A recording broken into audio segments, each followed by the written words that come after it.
The ethics of a godly love. And in case you haven't noticed, yes, the past couple of sermons have been on ethics, and more than just the past couple have been leading towards the cross. And when we think about ethics, we tend to think about rules, right and wrong. And in the first sermon on it, we covered how the rules are there with a purpose so that we can function better. We also covered how the rules are there in the case of God's ethics, oftentimes with built-in consequences that help us recognize the change that we need to make. Today we're going to be looking at ethics in a slightly different way. When we look at Psalms 51, starting with verse 0, to the chief musician, a psalm of David, when Nathan the prophet went to him after he had gone into Bathsheba. Have mercy upon me, O God, according to your loving kindness, according to the multitude of your tender mercies. Blot out my transgressions, wash me thoroughly from my iniquity, and cleanse me from my sin, for I acknowledge my transgressions, and my sin is always before me. Against you, you only, I have sinned, and done this evil in your sight, that you may be found just when you speak and blameless when you judge. And from a human side, we almost have to ask, where are the ethics, especially David's? Because notice what he does say, and we talked about this once in a class recently, against you only have I sinned. He's talking about God. Uriah's dead because of David's behavior. And unfortunately, in that situation, David's king. Y'all go into battle. That group there, you move forward. Everybody else fall back. He's king. He has the authority to do that. It was nasty. It was wrong. And if you think about it, the only sin David is acknowledging at this point is what he has done relative to God. He's not even thinking about Bathsheba, really.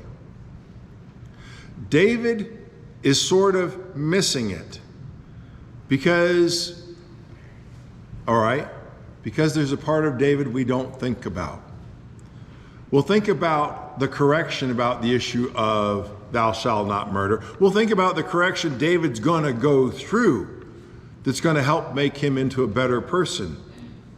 But sometimes we don't think about David's past. In 1 Samuel 16:5 it says, "But he said, peaceably I have come to sacrifice to the Lord. Sanctify yourselves and come with me to the sacrifice.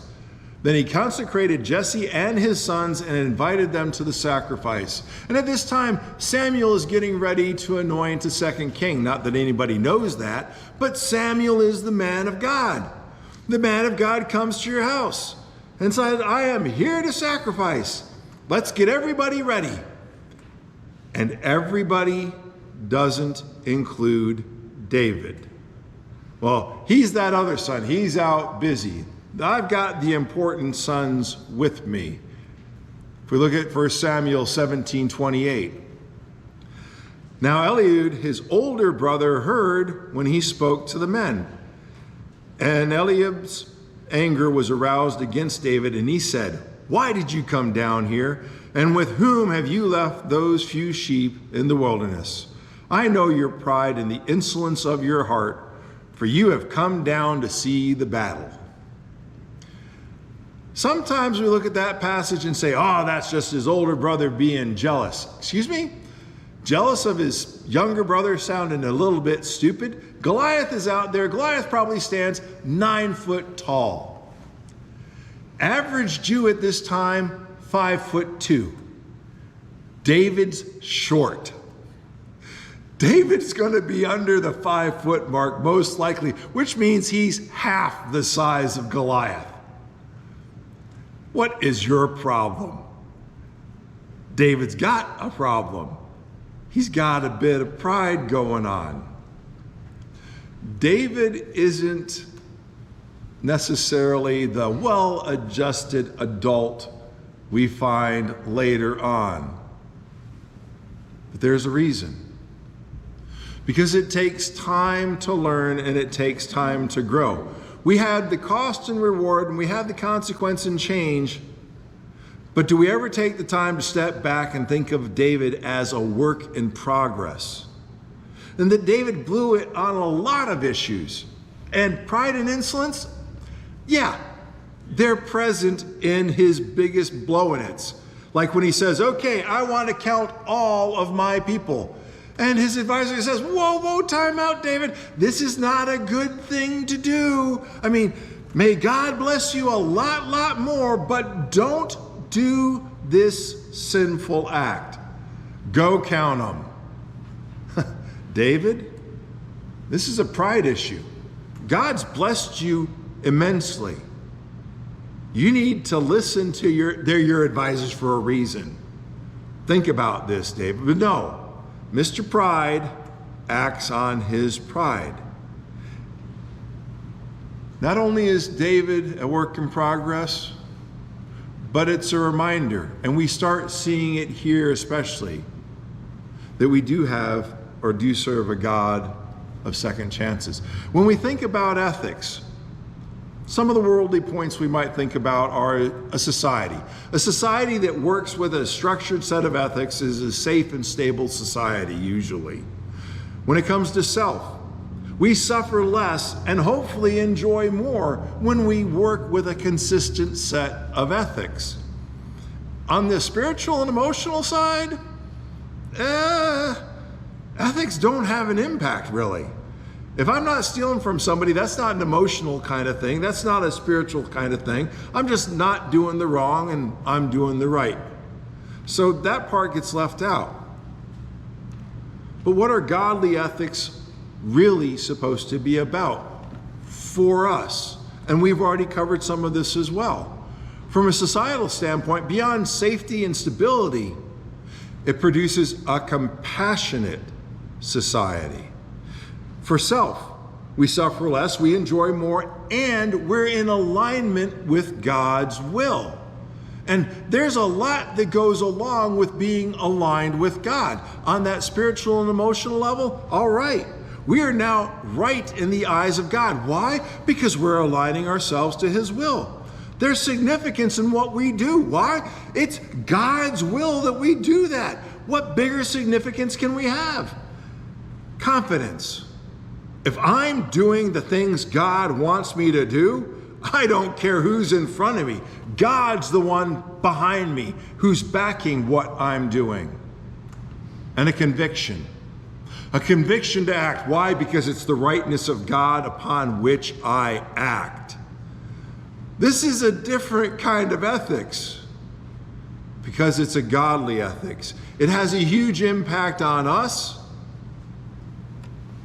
But what about godly ethics and God? That's a different kind of question. And to get an idea of the answer to that, let's look at Luke 23, verse 34. Then Jesus said, Father, forgive them, for they do not know what they do. And they divided his garments and cast lots. Where is Jesus when he's saying this? He's on the cross. And at the foot of the cross are the guards that are casting lots to see who gets the unbroken piece of garment, because it was one continuous wrap. And that meant somebody put in an awful lot of effort to make that for him. They weren't going to split that. They're casting lots. Who gets it? While he is nailed to the cross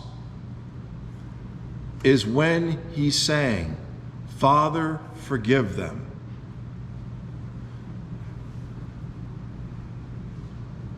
What's going on is so wrong on so many levels. It makes what happened to Uriah pale in comparison, because Uriah was the Hittite. Uriah might have been a mighty man of valor in David's army. Mighty man of valor doesn't compare to being the Son of God. The Son of God was a man who was without sin.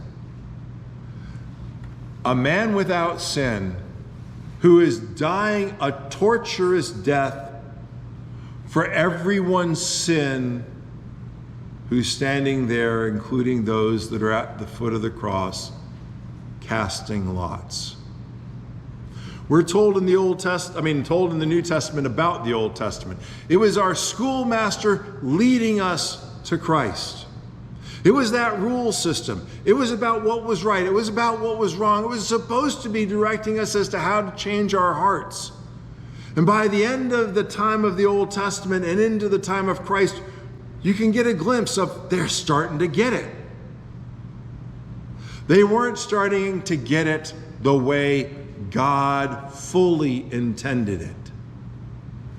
But we start to see the heart and intention of God when his own Son is able to say, forgive them. In Romans 5, 6 through 11, it reads, "For when we were still without strength, in due time Christ died for the ungodly. For scarcely for a righteous man will one die. Yet perhaps for a good man someone would even dare to die. But God demonstrates his own love toward us, in that while we were still sinners, Christ died for us. Much more than having now been justified by his blood, we shall be saved from wrath through him. For if when we were enemies, we were reconciled to God through the death of his Son, much more, having been reconciled, we shall be saved by his life. And not only that, that we also rejoice in God through our Lord Jesus Christ, through whom we have now received the reconciliation." When it comes to godly ethics, they're not about the rules. They're about the right relationship. The rules don't fix it. God's love fixed it. The reconciliation was a righting of the wrong, and that righting of the wrong wasn't accomplished through the law. It was accomplished through the Son. The change that we've talked about as far as the ethics go, becoming like the one who established the standard. Whose standard is it? God's.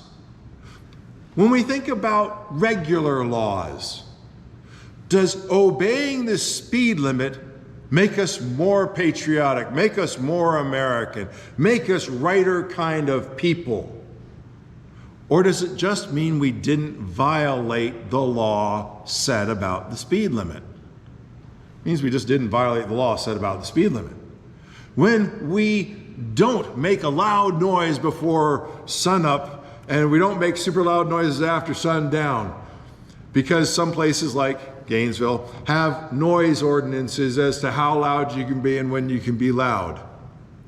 If we obey the rules about when we're not supposed to be loud, does that make us a nicer, more compassionate people? Does it truly change who we are?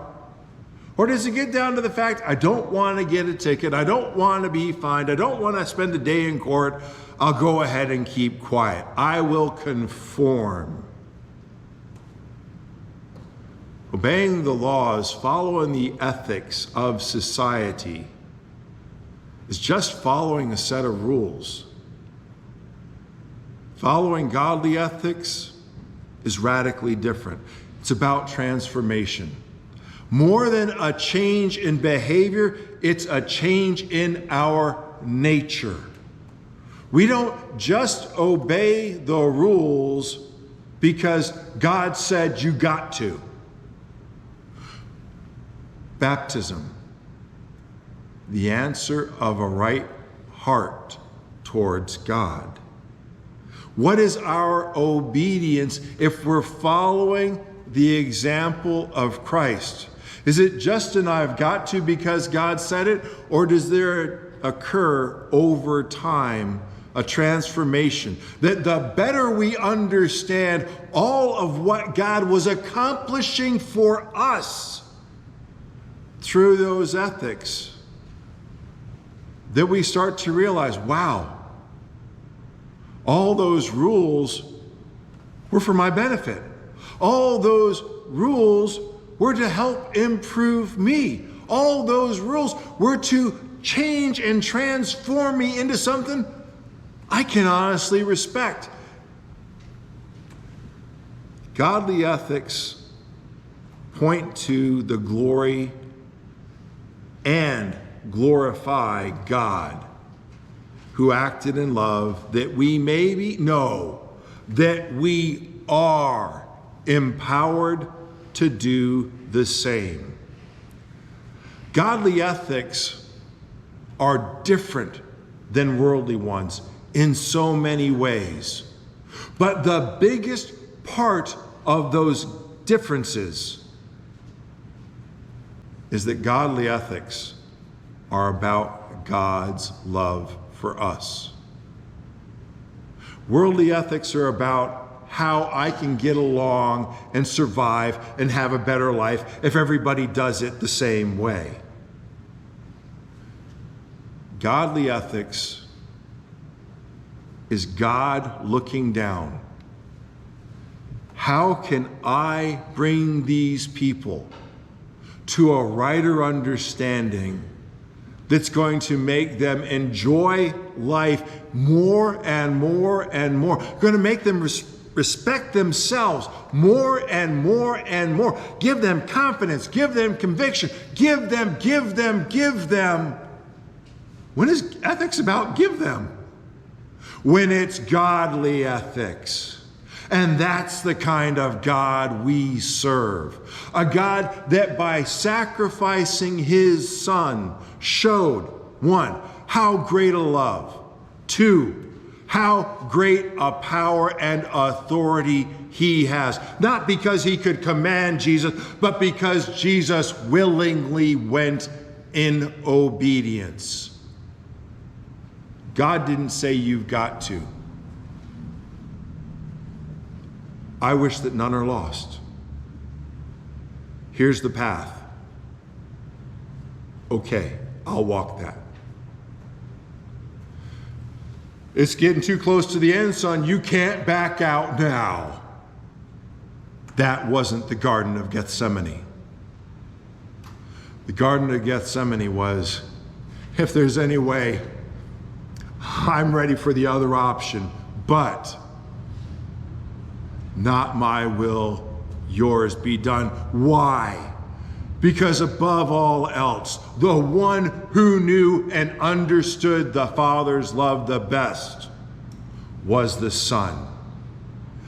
That's why we, in love, need to be responding to God's love that he prepared us with by showing us the law in the Old Testament, so that we could better understand the rightness of the sacrifice, the rightness of the faith we are called to act in when we act with the same faith the Son showed when he endured the pain and the suffering of the cross. We each have the opportunity to stand with the Son in the love that he showed for us. Showing love for him by accepting the sacrifice he made by taking him on in baptism. But it doesn't stop there like we talked about in class this morning. It's about showing that same love day in and day out. It's about becoming that better. Not because it's better for me, because it's how I show love and thanks to God for the better he has offered in so many ways. If you need to take on Christ in baptism, or you need the prayers of the church, you're welcome to come as we stand and sing.